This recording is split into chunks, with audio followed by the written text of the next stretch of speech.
When I was roundabouts 5 years old, I saw something that kind of seared itself into my imagination. At the time, it was pure nightmare fuel. And although I laugh about it now, I cannot deny it kept creeping up as a kind of inspiration in my later years. At the time of the trauma, I lived in San Antonio, Texas, with my 4 Sips. In the early 60s, there was a weekly TV show called Project Terror. Every Friday, late at night, you could watch a mostly low-budget creature feature or science fiction film. I must confess, more often than not, I would fall asleep before the movie even started. But one fateful Friday night, I managed to stay awake for the subtly named Fiend Without a Face.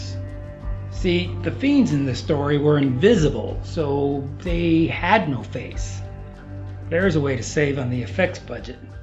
Despite the sensational title, the movie is mostly pretty boring.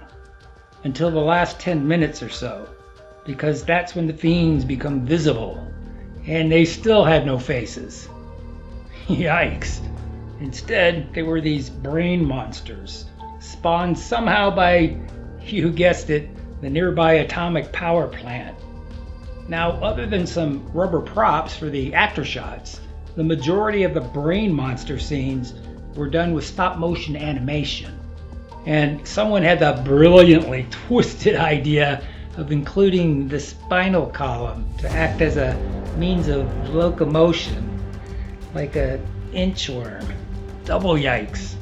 Let me tell you, at 5 years old, the climax to this film absolutely petrified me. For days after, I struggled to make any trips to the bathroom in the middle of the night. I honestly feared one of the fiends might be crawling around down the hall in the dark, ready to spring at me and wrap their spinal column around my neck. Triple yikes.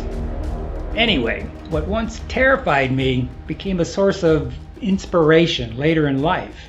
The most obvious example, of course, is my use of a brain in my videos. It's my logo. But it's not the first time brains have made it into my imagery, particularly back when I was mostly a graphic designer. So finally, here's an edited version of the climax, and I'll conclude this video with a very weird coincidence. Like I mentioned, most of the movie is a snooze fest. Surprising then that it still has one of the most fantastic reveals in science fiction cinema. And fair warning, if you're squeamish about such things, it gets pretty gory, even if it's happening to stop-motion brain monsters. If you've never seen it, check this out. And if you have, you can just fast forward 5 minutes for my own reveal. Hey, Captain, give me a hand. If we'd only see them, we know what to do. Is there any way to make them visible? Not that I know, unless it's a question of the amount of atomic radiation that's available.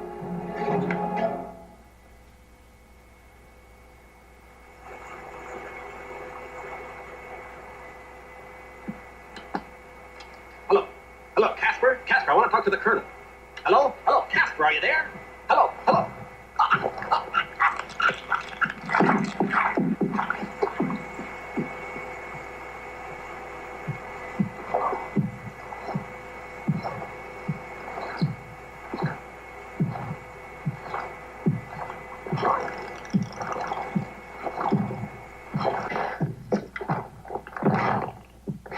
Good grief. What is it? What do you see? Let me through! Hey, Jeff, Professor, they're becoming visible.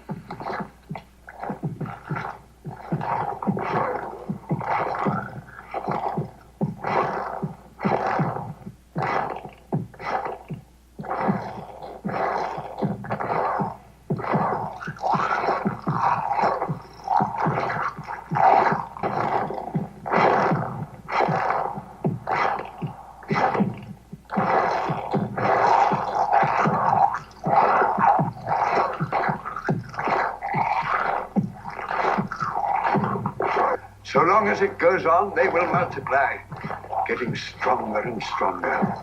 Yeah, well, we'll see about that.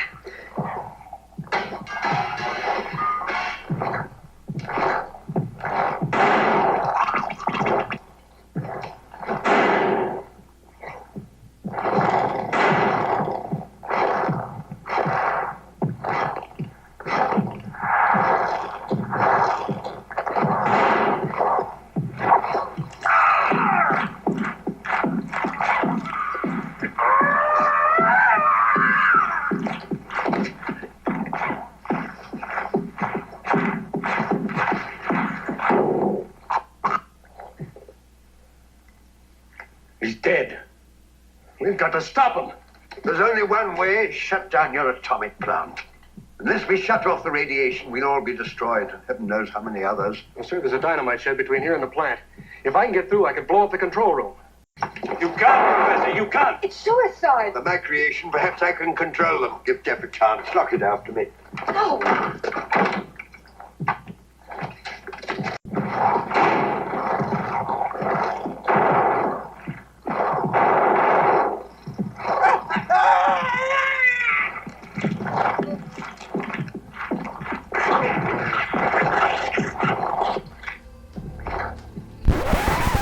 Okay, can we stop this for a second? Just talk about this brain animation where they're sucking out his spinal fluid. Look at, they actually make the brain like sucking in its cheeks. Look at that. Slurp. Slurp. Okay, back to the movie. Oh, it's been so long since Jeff left. Don't even think about it. It's so quiet. I wonder what they're up to. Colonel, we're almost out of ammunition.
Pretty damn creepy, right?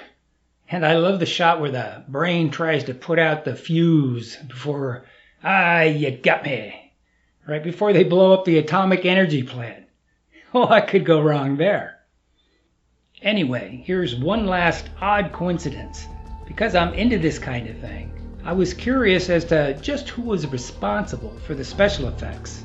Well, it turns out that the stop-motion brain animation was directed by an Austrian illustrator and animator named Baron Florenz von Fuchs Nordhoff. I'm not saying I'm psychically connected to this film. I'm just saying. That's a ridiculous idea, right, Lefty? Lefty? I think I'm scarred for life. Oh, come on. It's just a movie. And you're the logical one? Leave me alone. Alright. Yeesh.